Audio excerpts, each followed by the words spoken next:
Good morning and welcome to the 11th episode of Brighton Jazz School podcast.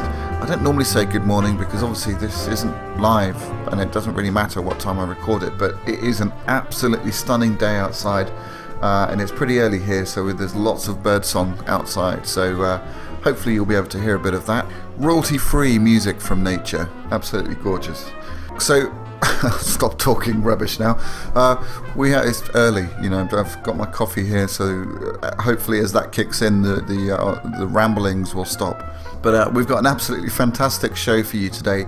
We've got the wonderful Tim Garland, who's, in my view, one of the great jazz composers of our time, a superb saxophone player. Mr. Mike, the glue of Brighton Jazz School, and myself went over to Wembley about 3 or 4 weeks ago to Tim's house to record this interview that you are about to hear, and also the 2 previous interviews that you heard with Geoffrey Keezer. So thank you to Tim. Thanks, Tim, for letting us use your house and recording studio there. It was just a lot of fun, and lovely garden. And on the subject of birds, he's got these amazing parakeets in his back garden. Not kept, but sort of naturally in the wildlife there. And they were out singing and chirping away. So it's quite fitting for today, really. As ever, this podcast is completely free. It will always be completely free, but we would love to have a little bit of support. So if you're able, you can donate over at brightonjazzschool.com/podcast. And like I said, all the donations will go straight back into the show, covering things like hosting, which is quite expensive, especially when you do a weekly podcast, because the gigabytes mount up fairly quickly. We're also developing an app for the Brighton Jazz School podcast, which means you can just click on it and have all the back issues of the Brighton Jazz School podcast, and a lot of extras as well. So because we sometimes do videos of me interviewing our musicians, and that's what we did with Tim and Geoffrey Keezer. So some of that material, that sort of exclusive stuff, will be available if you get the app. And the app won't be expensive, it'll be the usual sort of app price, but details on that later. As I said, we're developing that as we speak, so that won't be ready for probably another 3 or 4 weeks or so. We're starting to get some sponsors for the Brighton Jazz School podcast, which is fantastic.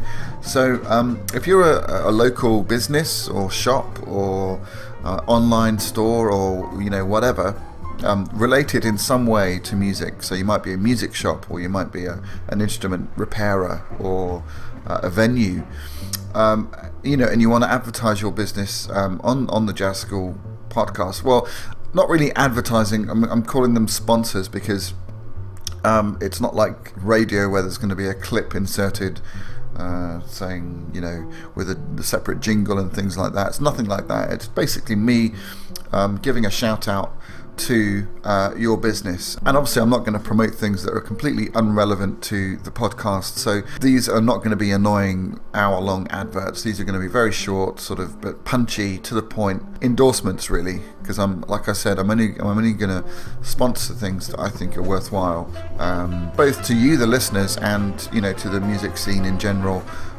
both here in Brighton and worldwide. So if you are interested, by all means get in touch, and we can work something out, because this can work both ways. We've got a lot of listeners now, and it's growing day by day. I think we had our record number of downloads last week, something like 660, or a couple of weeks ago. So this is really getting about, and people are listening. They're coming back and they're checking us out. So potentially there's a very good reach of people. And I'm thinking of musicians as well. If you want to be featured on the podcast, you want to be interviewed, you want to plug your new CD, you want to plug your gigs, get in contact, because that's what it's about. That's what I'm here for. It's all part of making the jazz scene a smaller place, in the sense, a worldwide jazz scene a smaller place, by linking people who love jazz together, through this podcast. So that's the goal here. So there we go. So get in contact if you want to be featured as a musician, and also if you want to be a sponsor. Venues, music stores, online retailers, anything that is related to music and jazz in some way. That's what we're looking for. And there we go. Cool. Okay, folks. Well, I'll leave you a few seconds of birdsong, and then we'll go straight into the show with the album of the week. Thanks for tuning in, and by all means, drop me an email. My email address is brightonjazzschool@gmail.com. So get in contact there. You can also leave messages on the Brighton Jazz School website. It's brightonjazzschool.com/podcast, and we've got a dedicated public forum there where you can ask questions and leave your feedback. That would be much appreciated. Subscribe to us on iTunes, hook up with us on Facebook and Twitter. Just search for Brighton Jazz School Podcast and you'll find us.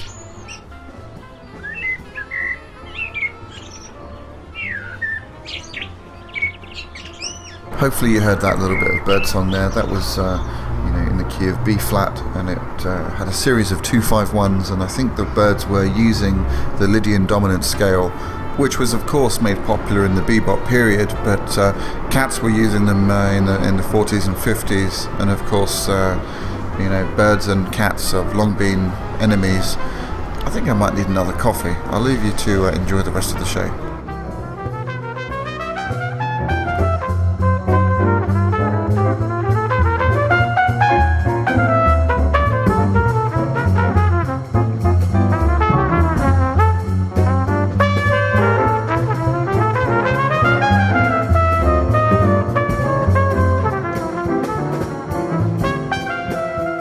Welcome to Album of the Week. Now, what do you get if you cross three internationally acclaimed musicians with their combined mastery of their instruments and music and some of the most inspiring places in the world? The answer is Vigil by Storm's Nocturnes. Now, if you haven't heard this band before, then you've really got to check them out. It comprises of Tim Garland on sax, or different types of saxophones, Joe Locke on the vibes, and Brighton Jazz School patron Geoffrey Keezer on piano. Now, the band came about while Tim was recording a completely different project entitled Made by Walking, and that was a CD recorded in 2000, and that in itself is a fantastic album, so pick that one up as well. It features many of the world's top players. It draws on influences from folk music, and at times can sound almost like a sort of Eastern European sound, and there's a great accordion player on that album. But anyway, the final track is called Trinity, and that features Tim Garland, Joe Locke and Geoffrey Keezer. So in many ways that was the beginning of what's now become known as the Storm's Nocturnes Trio. So let's hear a bit of a clip of Trinity from Tim's fantastic album called Made by Walking, and that was put out on Chick Corea's record label called Origin, and that's available on iTunes. But let's have a listen to Trinity.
So that was Trinity, and like I said, in many ways the first sounds of the Storm's Nocturnes Trio, and I think you agree, there's definitely a concept and a sound that's very unique and special and I really believe that could only be done in that magical way with these three particular musicians. So since then, they have recorded an album called Storms Nocturnes, recorded in 2001 on the Sirocco label, and another great album called Rising Tide, which was recorded on the same label in 2003. Now they're fantastic, and you must check those out as well. So they recorded this new album, Via, in 2010, and it really is fantastic. The writing is beautiful. It really transports you to these wonderful places that they drew inspiration from. And I'd like to just quote a wonderful woman, Nadja von Massau. Now, she is the Storms Nocturnes manager and promoter, and I want to give her a special mention because she's really fantastic, and we always liaise with her, working out the logistics of getting Brighton Jazz School students to Storms Nocturnes gigs, and we've done it twice now. The first time was at Ronnie's, and then more recently at the Purcell Rooms in the South Bank Centre. So thank you very much to you, Nadja, and I look forward to seeing you again on another Storms Nocturnes gig. Please check out her website. It's nadworks.com. She promotes lots of great musicians, and she designs websites, including for the Storms Nocturnes and for Tim Garland and Joe Locke in particular as well. So be sure to check her out. She's great. So this is what Nadja has to say.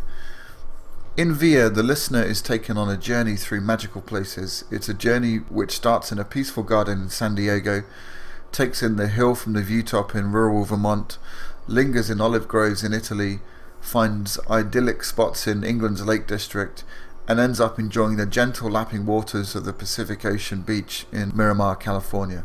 Now that kind of really does sum up exactly what this music does to you. It just transports you, it takes you to all these amazing places that each of the three band members have been to, and they're really magical. So I'm going to play a little clip from Tim's composition called Ambleside Nights, and this obviously is drawing inspiration from the Lake District.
So that was a clip from Ambleside Nights featured on Via, and that was written by Tim Garland.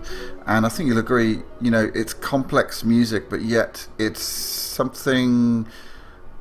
complex for the sake of being complex. Obviously all of these guys are masterful composers, and so they have the ability to hear things that perhaps most other people don't hear, and obviously that makes it really interesting to listen to. But they're never too far away from the sort of rich heritage and the rich history of jazz. All the languages in there. There's references to the blues. They're never far away. Often this band is called like a classical jazz, chamber jazz, or sort of crossover music. But I don't know. I try not to label things anyway. But I think this music in particular is complex, and it borrows from the classical world.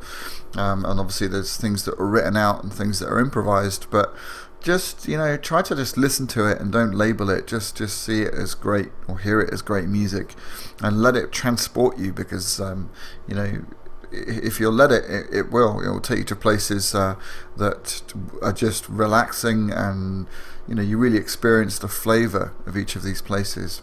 Okay, so I'm going to play you a whole track a bit later on. I'll introduce that later, but I just wanted to say we're going to feature a great album that's just out on the Act record label, and this is one of Tim's other projects. It's the Lighthouse Trio, featuring the amazing Gwilym Simcock on piano, Tim Garland and Asif Circus on the drums. And like I said, they've just done a new album, and that's called Lighthouse, and that's just available on the Act. So we'll be featuring that in next week's podcast. So I hope you've enjoyed Album of the Week this week. I just love this band, the Storms Nocturnes Trio, and Tim Garland's writing and playing for me is just amazing, and he's sort of a national jazz treasure, really. So go and check out some of the other things that he's done as well. He's worked extensively with Chick Corea, appears on some of Chick's albums, and also he does a lot of work in the classical world, performing with the Royal Philharmonic and many other great orchestras around the world. Check out an album called Libra, which he uses the full orchestra there. It's a great album. Writing suites of music, very extended forms and things like that. But so check that out as well. Tim is like I said, he's a fantastic musician, and a really, really nice guy. So check out his music. Okay, so thanks for joining us on the Album of the Week. Join us next week, where we'll be checking out Lighthouse, which is his brand new CD with the Lighthouse Trio on the Act record label. So thanks again, and we'll see you next week.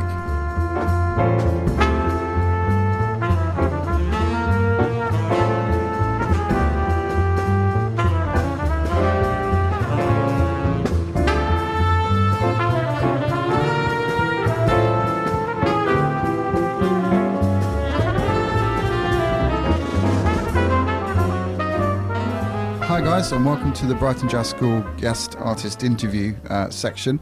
We're very, very privileged to have the great Tim Garland with us today. So thank you, Tim. Thanks for joining us. Pleasure. And as ever, I'll start right at the beginning. How did you first get involved in music as a child? There was a lot of music around the house. My father was a cellist. Not professional. I think he probably wanted to be at one point, but circumstances then just wouldn't allow for that. An older brother playing the drums in a room above me, so the lampshade swinging, and also an older sister playing flute and piano. I took to the piano really young. Okay. I didn't have much discipline though. I think that's maybe where the improvisation started. Yeah. I didn't want to, learn every note that was in front of me. Sure. And how did you gravitate towards the saxophone? That came pretty late, actually, because I was playing the piano and I was taking my grades in the classical way. I even started to write some music. I got into the clarinet around age 11 or 12.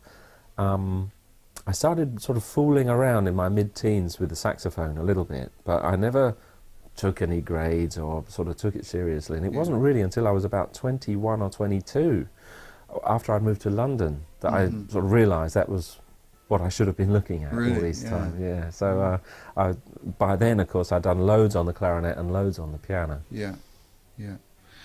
And how did you get into composing? That was very natural, really. Yeah. I think maybe as a 6 or 7 year old, sheer impatience, but curiosity.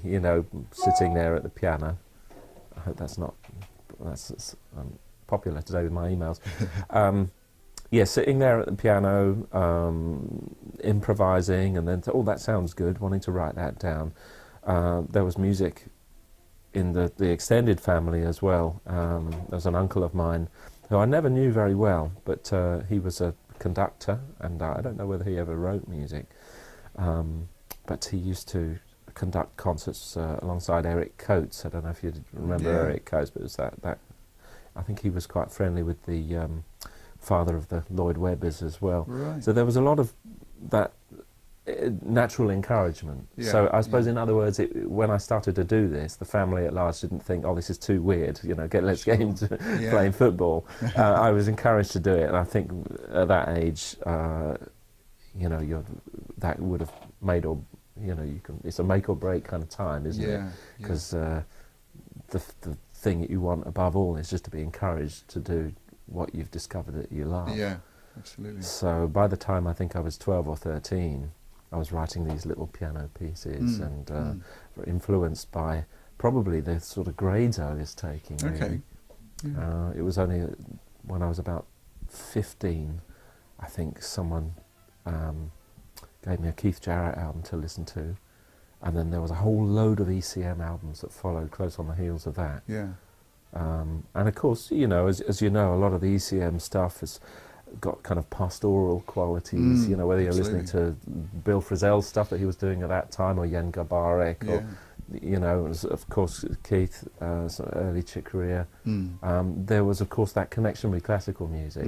So I didn't immediately jump straight into, you know, hard bop. Sure. It came about so that was through my way in, sort of middle-class English background, you know. Great. So did you then, I mean, obviously you discovered jazz through the sort of ECM, that type of music, but obviously you went back and then studied some of the earlier... that's right. I remember the time I was in a local record shop. I was in Canterbury, that's where I was being brought up. And the guy there said, "Hey, I've just got this record," because it was records, "check this out." And he put it on in the shop, and it was the First Steps Ahead album. And that was the first time I heard Michael Brecker. Yeah. And that was just amazing. You know, he's left the record running, so I was just walking around the shop for ages, listening to it, you know. Of course I bought it, you know. And that, I guess, I must have been about 16 by then, maybe 17. But even then, I didn't really take the saxophone that seriously. You know, it was... Maybe that was the only thing, perhaps, it wasn't encouraged quite so much at home, because it was so... it was quite an old-fashioned background, I suppose I come from, in a way, and you know, you couldn't really take grades on a saxophone, and what are you going to do with it, that kind of thing, you know. So it actually took me to leave the family home to discover how much I loved that instrument. Right, yeah, sure. So did you, you went to music school as a teenager? Yeah, I went to the Guildhall School of Music. I mean, before then, as I was saying, I got into a band or two playing keyboards, and I remember I had a Fender Rhodes, which was incredibly heavy, as you know, and used to get my friends to sort of lug it around the place, and it was enormous fun, you know, playing kind of funk keyboards and things like that. But I was also interested in listening to certain types of folk music as well, you know, so it was always that element of... it probably came from the amount of records that my dad had, you know, which were maybe Debussy and, you know, Granados and things which had some maybe folk-tinged areas. And then I'd listen to Jazz Today, Charles Fox, which was on late on Radio 3. And I used to have that on lying in bed because it was past my bedtime. And I used to listen to people like Tony Coe playing. And he lived just down the road from me.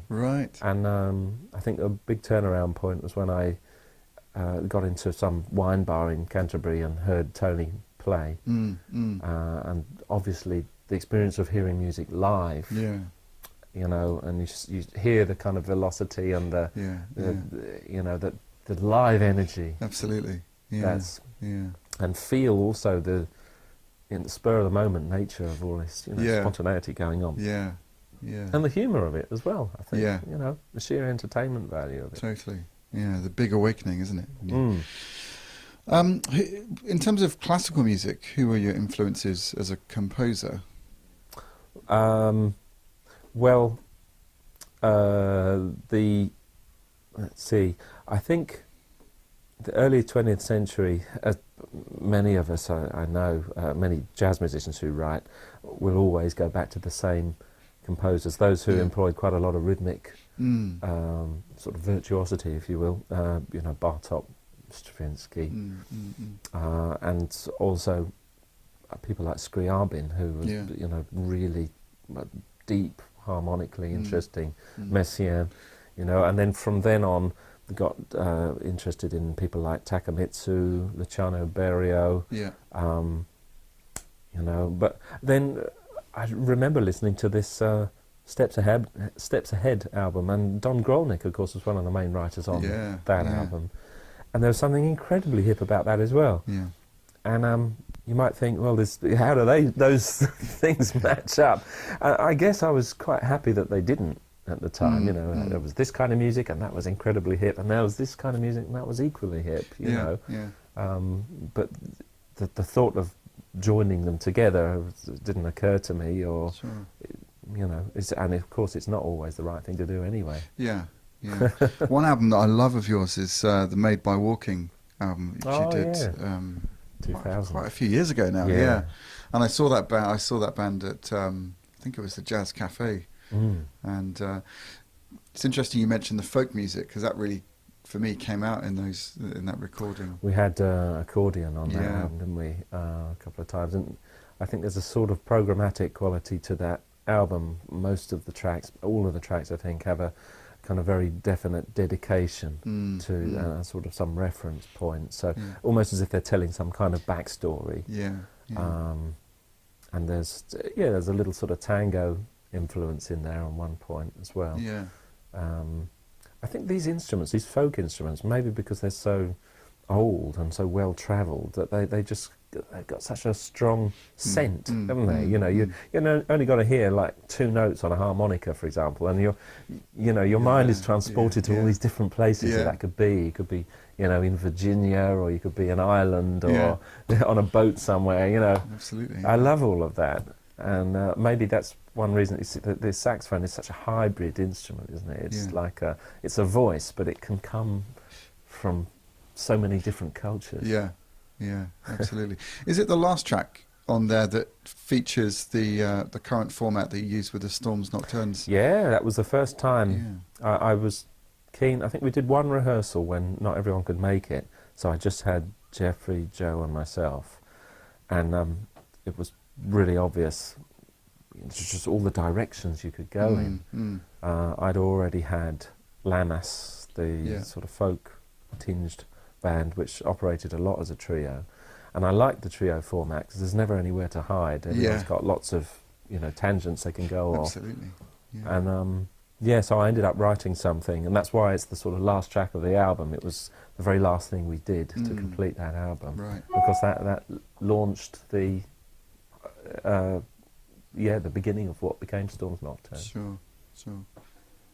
When you're composing for the Storms Nocturnes trio, how do you approach that? Obviously, being a piano player, do you write the parts specifically, or do you give Jeff the freedom? How does it work? My piano playing is sort of composer's piano playing these days. It's pretty rusty, but it's good to know, obviously, how a piano works, having done the sort of fundamentals and the rudiments of it. But I suppose most of the time I am writing for piano, or at the piano rather, and something like a piece such as Repertoli, for example, which is a piece on Via, which is a little more through composed than some of the others. Everything would be written out initially, but then if you're thinking of the player who's going to play it, like in mind as you're writing, that does help a lot, because it's going to become a springboard for their own ideas. There's going to come a point, that wonderful point, where the music stops and you're suddenly out in open ground. And hopefully that material which came prior to that has set everyone up in a similar mood, so we can all whoosh, it's time to improvise, time to see where we've got to, where this composition so far has taken us to, and have a play until it's time to move on.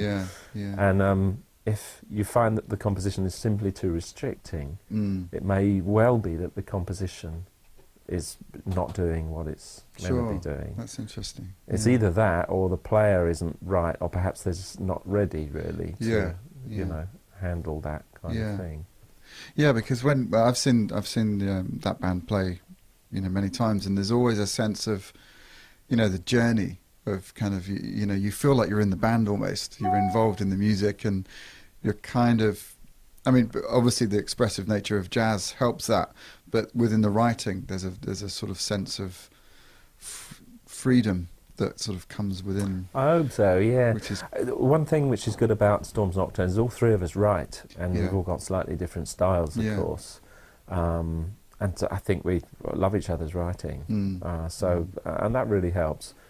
If something is really written all the way through with very little scope for improvisation, it probably would be considered too restricting and not really part of the remit of the band. So it's rather like, you can compare it to what's the name of that cheese with all the holes in? Jarlsberg? Yeah. It's like there's a perfection in those holes. You've got to kind of learn where to keep the holes, you know, as well as I can write something. Of course I could write over that bit, but why don't I just leave those bars blank? Why don't I just write the basic chord? Yeah. And, you know, a lot of the time that will turn out to be better, because it will be completely stamped with that player's personality. Yeah. And I mean, some classical composers, some of my classical friends from the sort of contemporary classical world, I think would find that enormously difficult to give up that much. Well, they would say, well, that means you didn't really write it. And in a way, it's, well, if you're right, then I don't mind. You know, the fact is that we need these springboards, and you know, obviously they're more than 12-bar blueses, but they hopefully will weave an emotion and a kind of a feeling, and maybe even a location. And then from there, you know, the magic can happen. Yeah, absolutely. So you've done quite a lot of work with the pianist Chick Corea. How did you first meet Chick? That was in 1999, I think, maybe 98. I was in New York staying with Joe Locke. I'd hardly been there any time at all when Billy Childs, who lives in California, came around. He was in town. So at Joe's place I also met Billy. He heard an album of mine called Enter the Fire, which has Jason Rebello on it and Gerard Presenter. This was going back, we did that in 1994, I think, so it was some time ago. And Billy said, have you got an extra copy of that album? There's someone I think would really like to hear it. I didn't know it was Chick Corea at the time, but Chick later said, well, I knew I had to listen to this album because Billy never sends me any albums or anything to listen to. So, okay, I better listen to this. And it was at least a year after that his manager got in touch. Right. She basically said, well, we're doing a big European tour, our regular sax player can't make it. And after that, I was just asked to stay in the band. And that was, well, a long time ago now. So, and we've kept in touch, I think, and do different projects together. Maybe one of the big sort of linking things which you know, has kept the working partnership so interesting for both of us is this interesting composition, because we're always talking about stuff and sending each other links and things, you know. And I love the fact that he's 70 now, and he's playing just phenomenally, of course, but his interest in what's going on has not diminished at all. I can't see that anyway, and of course that inspires me greatly.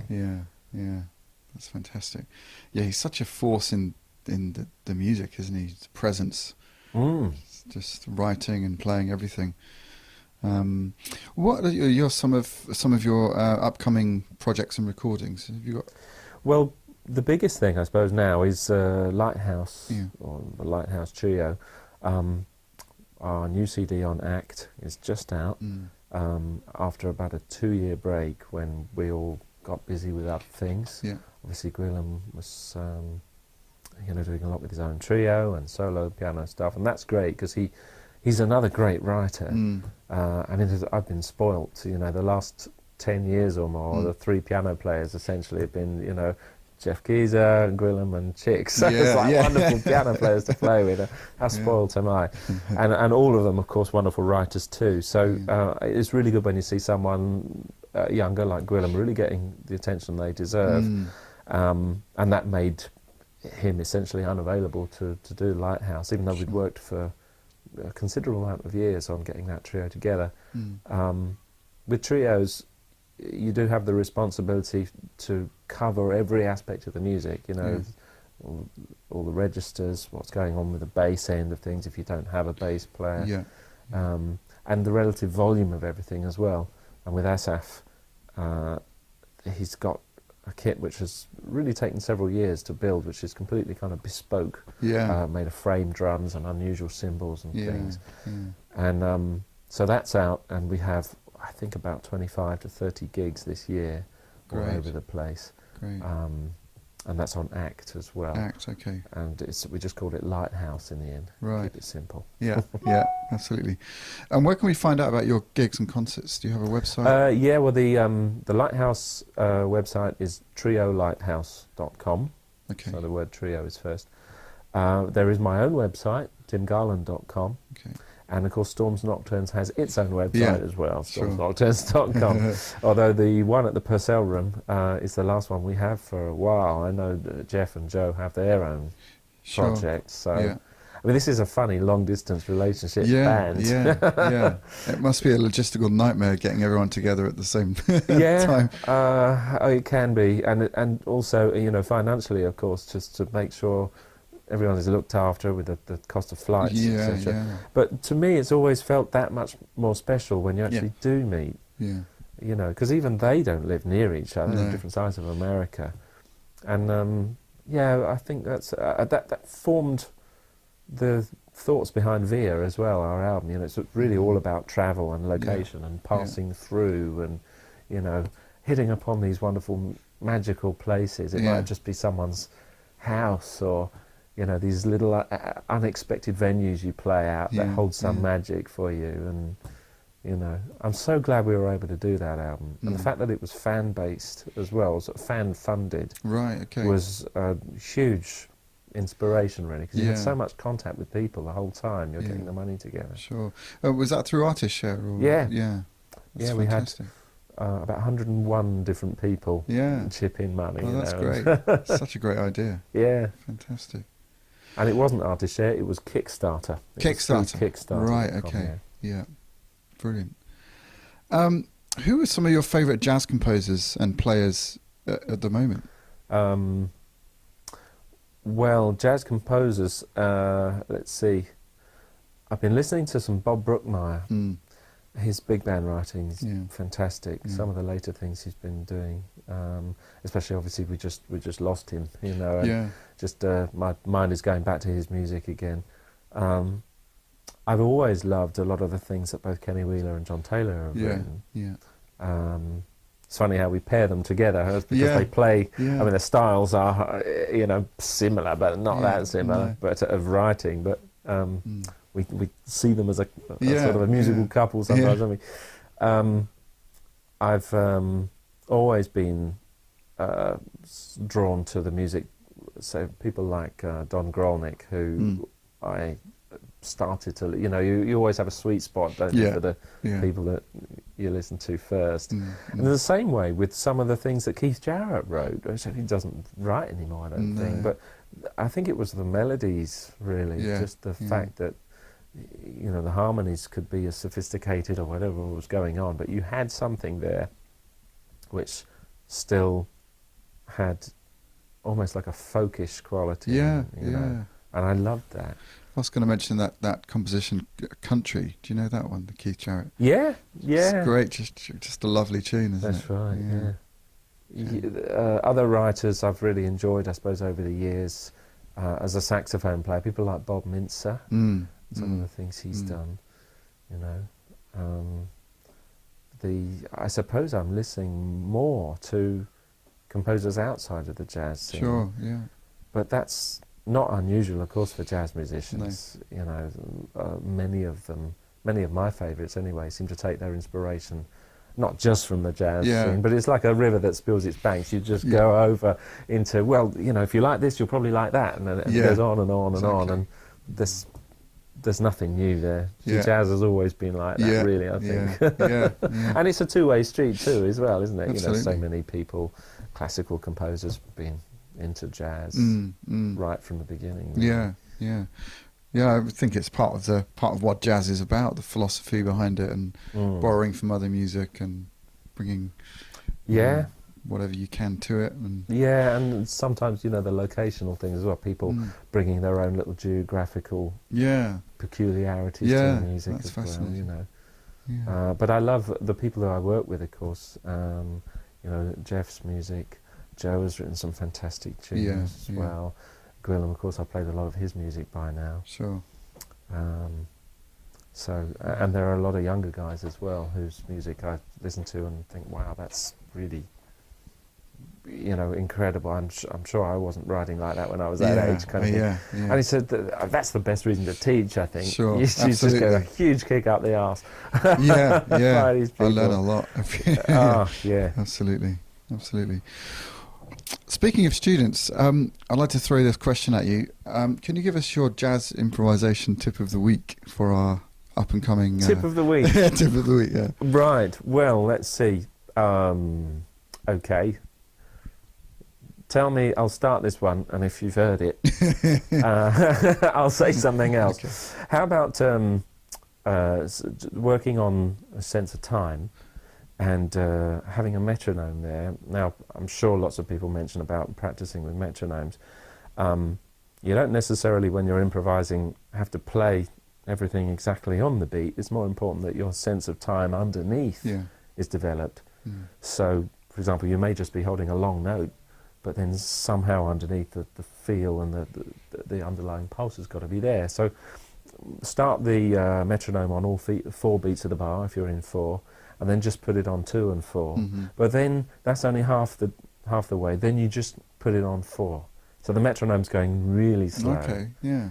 And so you still don't have a first beat of the bar, but you may be playing a standard, for example. Yeah. And then you just have the metronome, 1 click on 4 each time. So you've got to make up for the others. Yeah. I think the thing which is interesting about that, especially if the music is slightly faster, is it encourages you to feel it as a almost like a 1 in a bar. Yeah. It can actually slow you down. Yeah.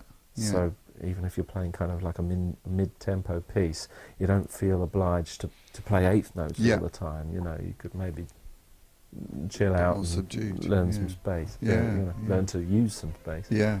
Brilliant. Thanks, Tim. Great, pleasure. Yeah, it's been great to talk to you, and we're really looking forward to the gig, the Storms Nocturnes Trio gig tomorrow night at the South Bank Centre. And thank you for joining us. Thanks for taking the time to chat to me, and we look forward to your future projects. Oh, thank you. Thanks a lot. Pleasure.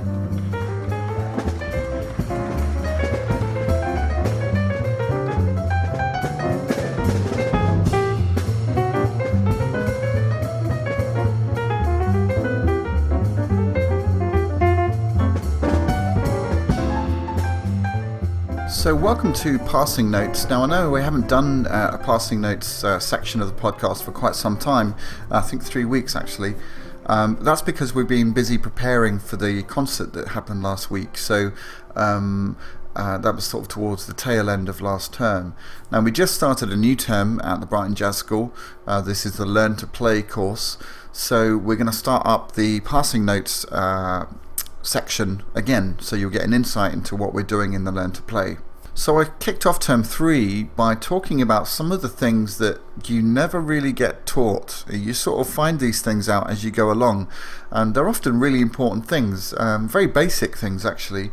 So generally in order to do a gig you need a bunch of things. You need obviously musical ability, you need material, you need stage presence and I guess confidence, and the love of performing. So all of those things kind of are a prerequisite to being able to do a gig.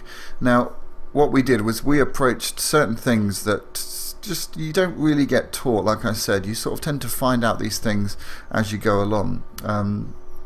But it's quite important to realise that you need various skills in order to, for example, attain material, so learning a tune. So we spent most of the session last week learning how to sort of learn a tune, how to commit it to memory to the point where you'll never ever forget it. Because the problem is, if you're learning a tune from a real book, you're memorising it from music, i.e. notation, there's always the danger that you're going to forget it. And quite often, I know certainly the tunes where I've learnt straight out the real book, they're always the ones that I tend to forget. So upon realising that, I always learn tunes now just by transcribing them, just by listening to a particular version that I like, and just doing it that way. There's so many benefits of doing it. The obvious one being that you get closer to the source of the composer. I always listen to performers that don't mess around with the melody too much, so like Frank Sinatra, Nat King Cole, Judy Garland, Matt Monro, those kinds of people, mostly singers, not always singers, but on the whole singers. I like to get to the essence of the song. If it's a standard I'm learning, I like to know what the lyrics are, and I like to know what the song is about.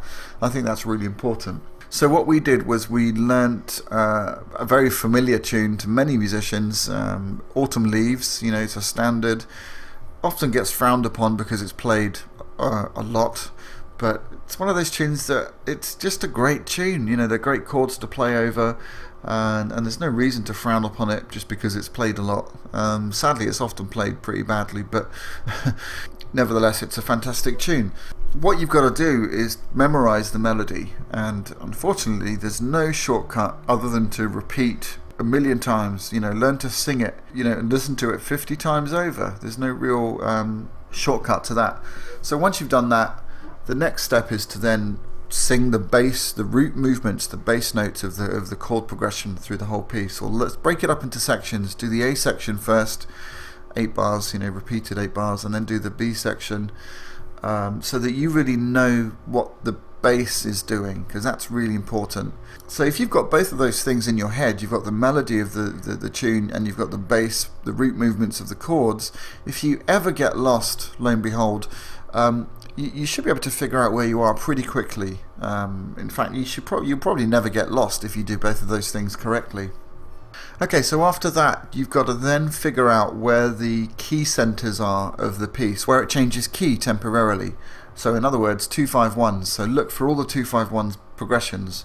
So in the A section, you've got a 2-5-1. We're going to do it in the key of G minor, Autumn Leaves. But the other thing is, if you think about it in terms of 2-5-1s, i.e. Roman numerals, it doesn't matter what key you do it in. You can then play this thing in any key, and that's really useful to do as a jazz musician. But anyway, I'm going to demonstrate this in the key of G minor. So the first 3 chords are a 2-5-1 in the key of B flat, 1 bar each, so C minor 7, F7, B flat major 7. We then got chord 4 in the same key in B flat major. So in this case, the chord 4, E flat major 7, is naturally going to be a Lydian chord, so a major 7th Lydian, so sharpen 4th, sharpen 11. So that's quite important. You can treat it as a 1 and use the Ionian mode, but have a go with the Lydian, because you're already in that key. You're already in the key of B flat. There you go. So then we've got a minor 2-5-1 in the key of G. So A minor 7 flat 5, some kind of D7 altered, or D7 flat 9, or some kind of altered dominant chord there, and resolving to a G minor 7 for 2 bars. Then that whole sequence repeats again, and that's the A section. So moving to the bridge, we've got, it starts off with a minor 2-5-1 in G minor, so like I said, A minor 7 flat 5, D7, some kind of altered D7, G minor 7 for 2 bars. Now you can put in the latter bar of G minor, you can put in a G7, which will take you nicely to the next chord, which is a C minor 7. You can do that on the A section as well. That's quite often done. Okay, so we've got then we've got a 2-5-1 in B flat again, followed by chord 4 in B flat. So C minor 7, F7, B flat major 7, E flat major 7. Then we've got a minor 2-5-1 in G minor. But what I said here was, because this is a continuation, we've got A minor 7 flat 5, D7, G minor 7. Then we've got this this sort of turnaround. We've got C7, F7, B flat 7, E flat major 7. Now, instead of viewing that in terms of B flat, it's quite useful there to view it in terms of E flat, because that's essentially where we're going. It changes key center here. So the aforementioned G minor chord actually becomes the 3 of E flat major 7. and that turns that whole progression into a 3-6-2-5 in the key of E flat. So we've got G minor 7, C7, this is for 1 bar. Then we've got F minor 7, B flat 7 in 1 bar, followed by a bar of E flat major 7. Then we've simply got a quick 2-5 in G minor, a bar of half a bar of A minor 7, half a bar of D 7, and then a final 2 bars of G minor 7. So that's the whole tune. You know, I know the way I've explained it there might seem a bit complicated, but if you work this out on your own, slow this, you know, you can always replay this part of the podcast, write it down, and try and see it in terms of the progressions of what the chords are doing. So each chord has a function. It's not just there randomly. You know, work out what that function is and see it in Roman numerals, and that will make it very easy then to transpose it into any key. Okay, so that's hopefully given you a bit of an insight in how to learn a tune. So just to recap, sing the melody, learn the melody 50 times, listen to it 50 times, listen to a few different versions of it, and learn it. Don't learn it from the real book, because quite often the real books are wrong. Learn it from an album that you like, a recording that you like. Once you've done that, try and work out the bass notes. Again, don't do this from the real book. Try and listen to the bass on whatever recording you're checking out. Transcribe it yourself. You know, write the bass notes down. Start to create your own chart for it. And then the next step, which I missed out actually, was to then sing the thirds and sevenths of each chord. Once you've got the bass notes, once you've worked out what the chords are, sing through the thirds and sevenths. Sing it like a tune. So, you know, whenever you learn a new song, you've got 3 separate melodies to learn. You've got the main melody, which is the written, composed melody. You've got the bass notes, and then you've got these thirds and sevenths, the transitions between the chords. Now that will really, really help you with a more horizontal approach to improvising. So, improvising across the chords rather than vertically on each chord. So that's an important stage. Then academically look at where the 2-5-1s are, where the important key center changes are. That will really help you to navigate your way around the chord changes. And then finally, you know, once you've got to that stage, you've got the whole thing as a song. You've got that as a map in your head, as a chart in your head rather than on a page. So then try and transpose it into a couple of different keys and see how you go. That's always a good indication. If you can transpose a song into maybe 3 or 4 keys, in the moment, so, you know, not giving yourself half an hour to do it, but doing it sort of on the cuff, that's a good indication as to how well you know the tune. Okay, so there we go. That was Passing Notes. Stay tuned for next week for more tips and hints into what we get up to on the Learn to Play. And please join us. You know, that's the best way to learn. If you're in the Brighton area and you can join us on a Tuesday between 11 and 6 p.m, come and sign up. We have such great fun. We play loads of tunes, we learn how to improvise, I teach you the language of this music, and we listen and we talk, we live, eat, breathe jazz for a day. It's a real privilege. So come and join us on that course. More information, visit the Brighton Jazz School website and write to me, brightonjazzschool@gmail.com.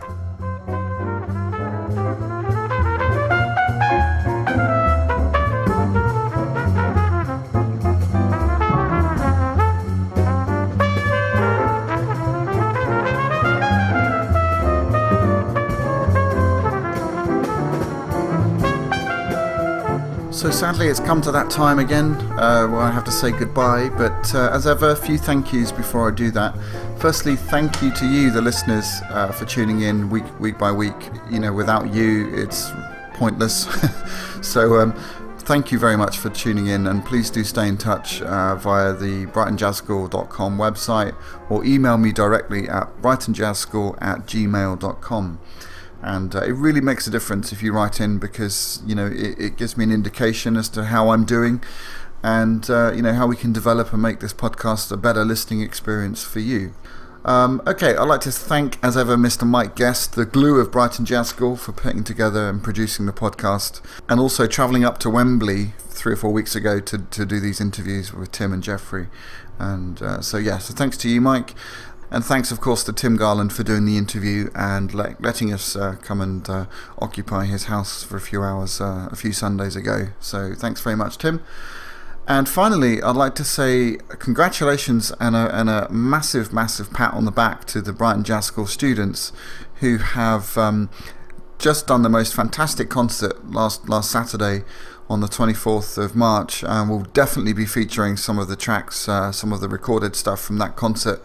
I thought you all did extremely well, sounding really great, guys, and I can't wait for the next one. You know, we raised some money for Lynn Hazelden, who is the local Brighton superwoman, as I call her. She's got an auction on eBay, so please go and bid on some fantastic items there, again, to help her raise funds for her cancer treatment. So I'll post a link on the Brighton Jazz School forum where you can go and find out, you know, where those items are on eBay and bid and so forth. So so thanks again, guys, for the fantastic concert, and we're looking forward to the next one. So I'll leave you in the capable hands of the Storms Nocturnes Trio, and they're going to transport you through one of Tim's compositions, and this is a fantastic piece. It's called Ripatoli, and you'll be transported to Italy. So enjoy that. Thanks for tuning in. Please stay in touch. Please keep listening, and we'll see you next time on the Brighton Jazz School podcast. This is your host, Wayne McConnell, signing off.